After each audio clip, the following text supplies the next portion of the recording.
The 7 levels of annoying drivers. Level 1. The confused merger.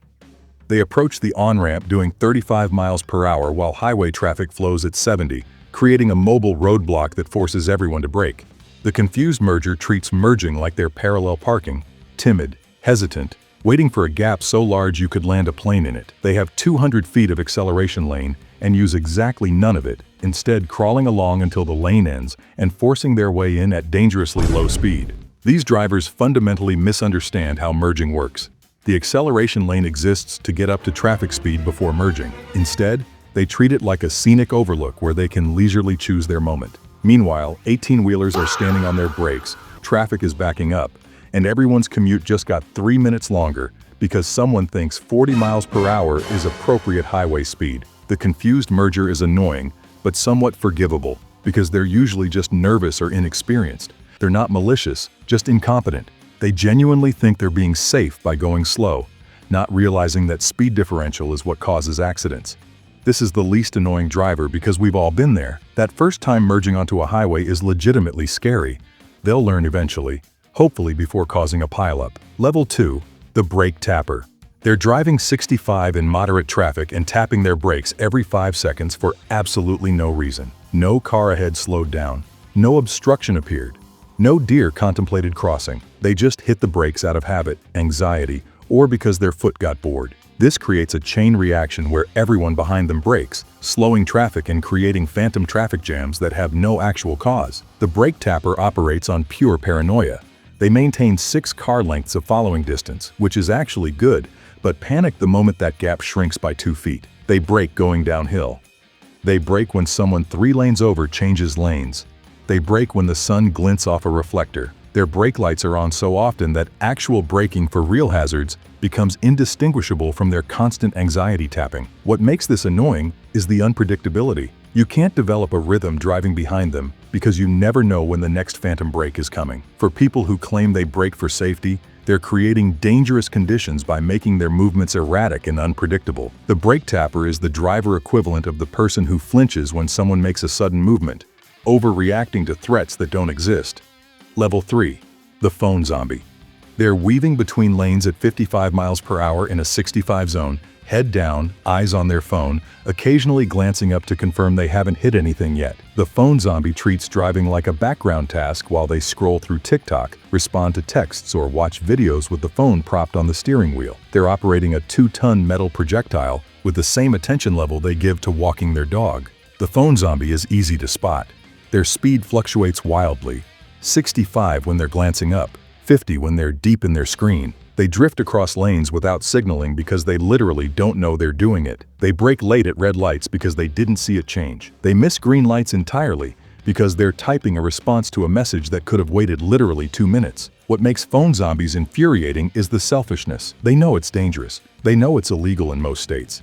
They do it anyway because their Instagram notifications are apparently more important than not killing someone. Studies show texting while driving is as dangerous as drunk driving, but at least drunk drivers are usually ashamed. Phone zombies act like traffic laws are suggestions that don't apply to their very important texts. Before we hit level 4, make sure you're subscribed and hit that notification bell. We're about to meet the drivers who make you question why we give licenses to anyone with a pulse. Level 4.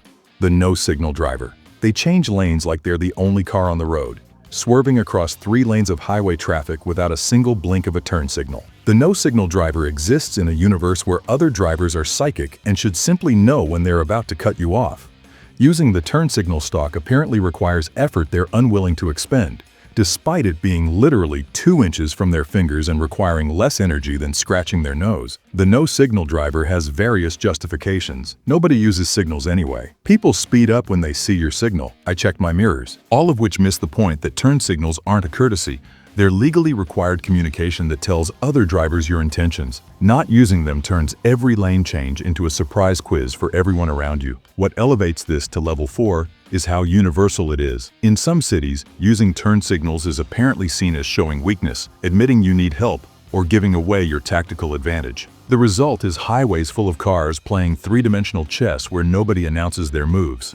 No signal drivers are annoying because they could fix their behavior by moving 1 finger 2 inches, but they choose not to out of laziness, ego, or genuine belief that rules don't apply to them. Level 5. The left lane camper. They're doing exactly 65 miles per hour in the far left passing lane on a highway where everyone else is flowing at 75 to 80. The left lane camper plants themselves in the fast lane and refuses to move regardless of how many cars stack up behind them. They're technically following the speed limit, which in their mind grants them moral authority to police everyone else's speed by creating a mobile roadblock.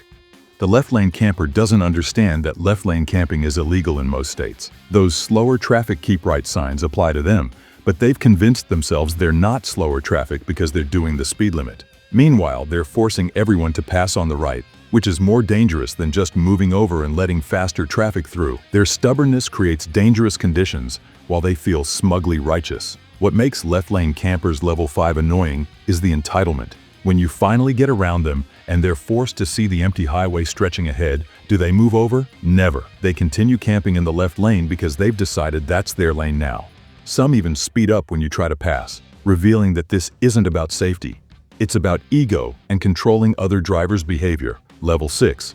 The aggressive tailgater. They're 6 inches from your bumper doing 80 miles per hour on a 2-lane road where passing is impossible, flashing their high beams and gesturing like you personally wronged their entire family. The aggressive tailgater treats the road like it's their private racetrack, and your existence in front of them is an unforgivable offense. They don't care that you're already speeding, that there's a line of traffic ahead, or that physics makes tailgating the single most dangerous highway behavior. Tailgaters operate on the assumption that intimidation works, that if they ride your bumper close enough, you'll magically make the 5 cars ahead of you disappear. They don't understand that in traffic, tailgating doesn't make you arrive faster. It just makes you an asshole who's about to cause a pileup when someone ahead brakes suddenly. The physics are simple. At highway speeds, you need minimum 2-second following distance. They're giving you 0.3 seconds. The aggressive tailgater is level 6. Because they're actively dangerous while being completely aware of it. Distracted drivers are dangerous through negligence. Tailgaters are dangerous through choice. They know that if you brake suddenly, they'll rear-end you, total both cars, and possibly kill someone. They do it anyway because arriving 30 seconds faster is worth risking lives. This is malicious rather than stupid, which makes it worse. Level 7.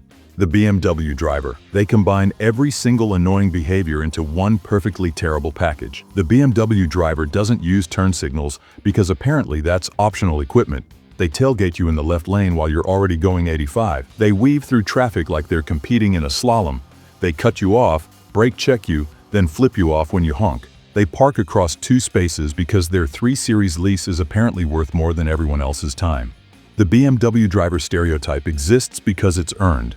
Studies have actually shown that luxury car drivers are more likely to violate traffic laws, cut off other drivers, and ignore pedestrians and crosswalks. BMW drivers specifically have become the face of entitled road behavior. Not every BMW driver is terrible, but enough are that the stereotype is self-sustaining. Ask anyone to name an annoying driver, and BMW driver is top 3 responses. What makes the BMW driver the GOAT of annoying drivers is the combination of aggression, entitlement, and complete lack of self-awareness. They genuinely believe traffic laws are for poor people in Hondas.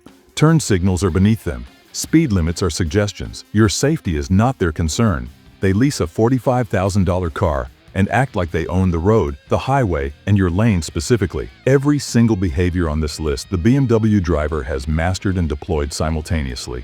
The BMW driver is the final boss of annoying drivers, the ultimate fusion of every terrible road behavior into one driver who thinks their car payment makes them special. They're not just annoying, they're a lifestyle choice of being annoying. They park like assholes, drive like assholes, and would probably cut you off in a grocery store aisle if they could. This is peak annoying driver behavior. This is the GOAT. So which level annoying driver did you encounter today? And be honest, which one are you? Comment below, leave a like, subscribe, and turn on that notification bell for more content that calls out the behavior we all hate on the road.